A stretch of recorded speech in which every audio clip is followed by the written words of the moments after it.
Welcome, Zorrocats, to another episode of 200,000 Times Closer, Knuckle Tats. We are going to go into our hat and pull a number, and that will dictate what we're looking at today in our microscope. 22 is the number for today. We take that, we crumple it up and throw it in the garbage. Now we have to open up here our sliznide boxes. The slide 22 is it going? Alright, today we are looking at mature anther of Lilly. Mature anther of Lilly. T.S. Good morrow, Zorrocats. Good morrow to you indeed. Today we are excited to bring you some news of floral reproduction. We are going to be investigating into number 22 of our slide cap, and that is the anther of Lilly.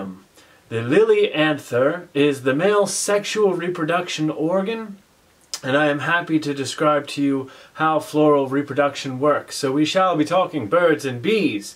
Put your caps aside and your glasses on, grab your gloves if needed, and say goodbye to ignorance. We shall wave from the boat as we take off on a mental journey. Goodbye, ignorance, goodbye! We are dawning in a new era reigning in a dawn of a new era for learning, and that learning is, of course, there are 4 parts to the flower. For this lecture's case, there is the root, the stem, the petals, and the reproductive engine. I'll start from the bottom.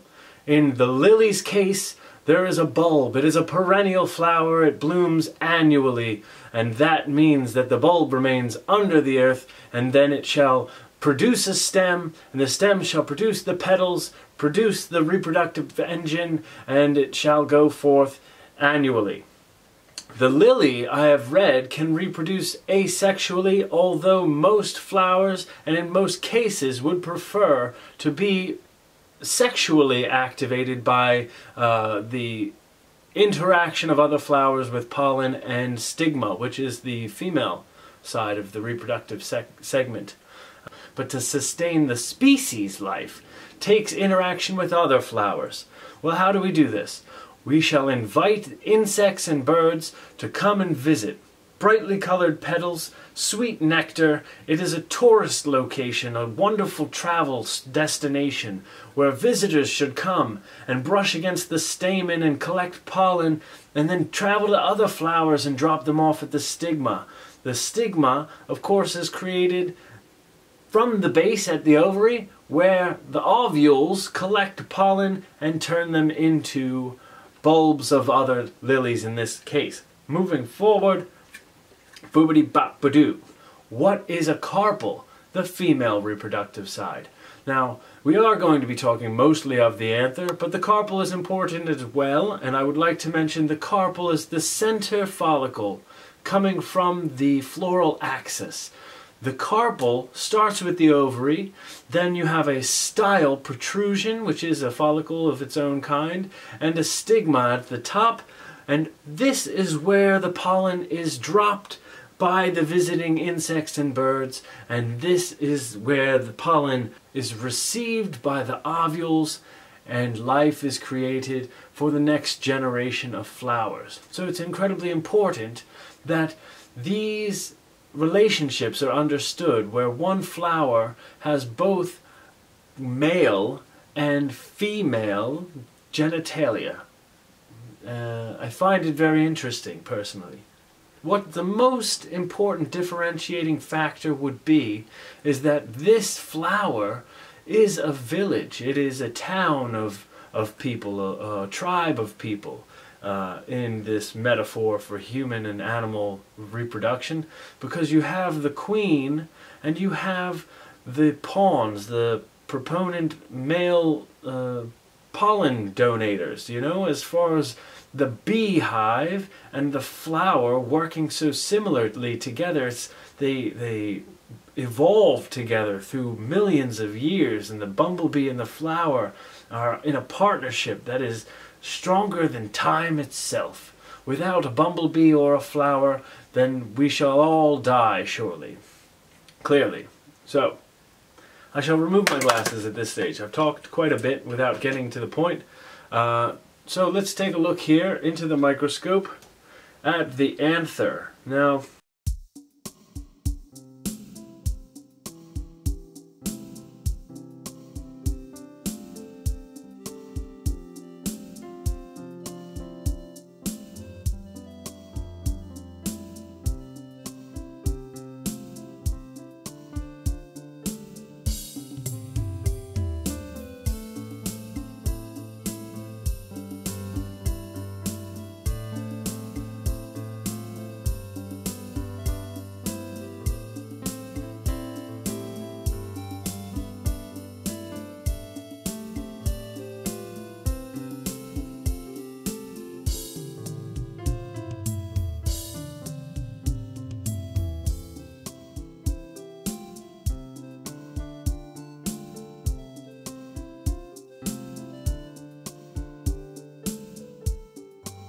when the pollen is matured, will burst slightly lengthwise, and when interacted with insects and birds and visitors of the flower, they will let their pollen upon these visitors, and in which case give them the opportunity to reach other flowers and drop them into the stigma of those flowers, which would be successful reproduction.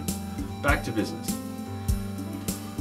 I am hijacking this broadcast. Patrick of the future here. We are looking at the anther of Lilium. The Lilium anther, of course, is the male reproductive organ. It produces pollen, which will pollinate the ovary of the flower. And here we have it. This anther has split and begun releasing the pollen. This is post exposure. So we have pollen grains in these two lobes. There's a lobe on this side as well as on the other side, and in between a sterile section, the sterile segment or section in between is called the connective. Okay, and we see that here. We'll go back to the lobe. Here we have pollen grains. They are created in the center of this locule, the cavity area. The microsporangia, or microspores, are grown in the center. They become pollen grains. They're fed by the nutritive gel or substance on the outside of the locule called tapetum. This nutritive substance feeds the microspore, grows it into the pollen. The outside of the lobe here opens on the anther, and the pollen is then exposed for contact with insects and birds and the sort, in which case they can be carried to other flowers to pollinate the ovary of that flower, of course, in the stigma and the carpel. The stigma and the carpel lead to the ovary. Alright, so we do have platelets here on the outside, and we shall go in for a closer look.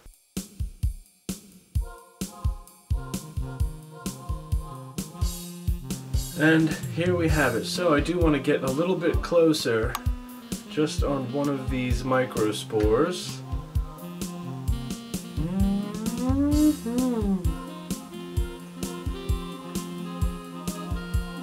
Now they're very lovely little spores.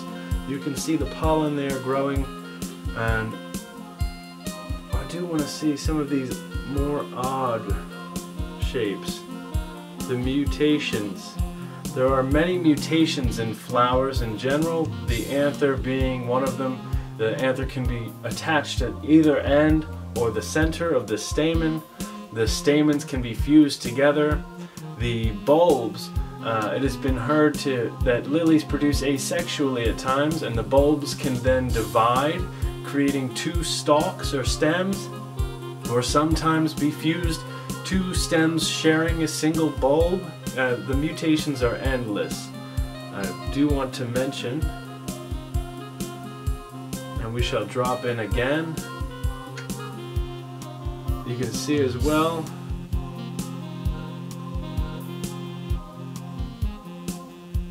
the platelets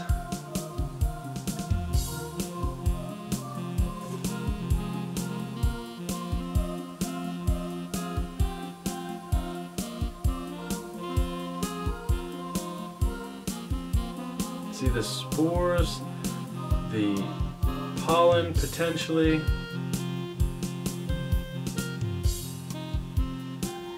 in different stages of growth. Here we have two sharing one microspore. Many mutations in flowers, many potential mutations. And here we have some platelets of the anther's outer shell.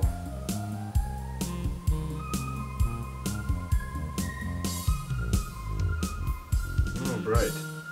Very interesting. Now let's drop in even closer.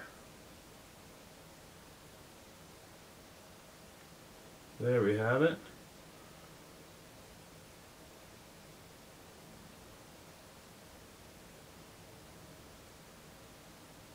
Looks a bit like an eyeball.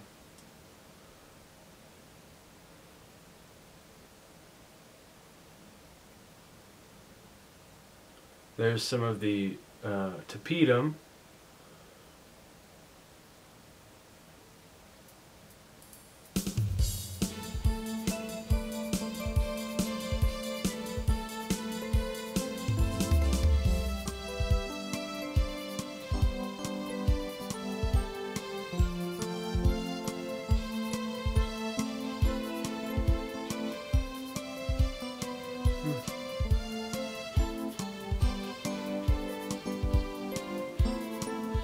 So I want to go in here on the connective as well.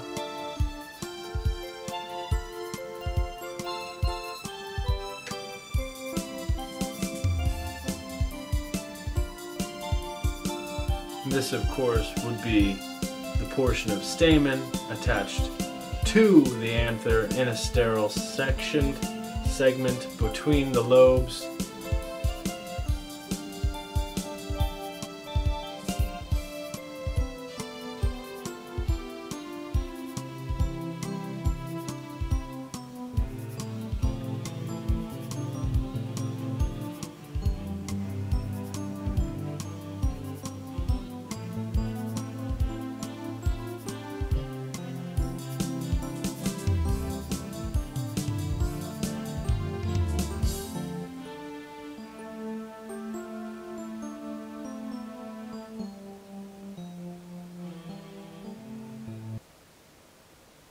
And there we have more pollen. Wouldn't you know it? So let's jump back to the anther and appreciate it in its empowered glory. I don't like to make statements like this, but I would compare this to the testicles of the flower, wouldn't you? It's reminiscent of testicles, sperm creation, that which produces a positive introduction to the ovary proponent. Wouldn't be the first, won't be the last to make that analogy, of course. Very, very similar in purpose, in the, I would say, general arrangement. For science! Wonderful stuff here. Very, very nice to see. Hopefully we will get to some of those female related items soon, and we can put two and two together in that way. We have seen the pollen, now we've seen the anther where it's produced, and it's just been a pleasant treat to expand just a little bit further what we know in regards to the floral culture. I thank you for joining me.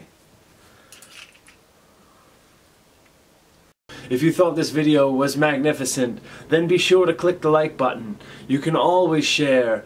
Be sure to subscribe by clicking the icon in the credits. And as always, my best to you.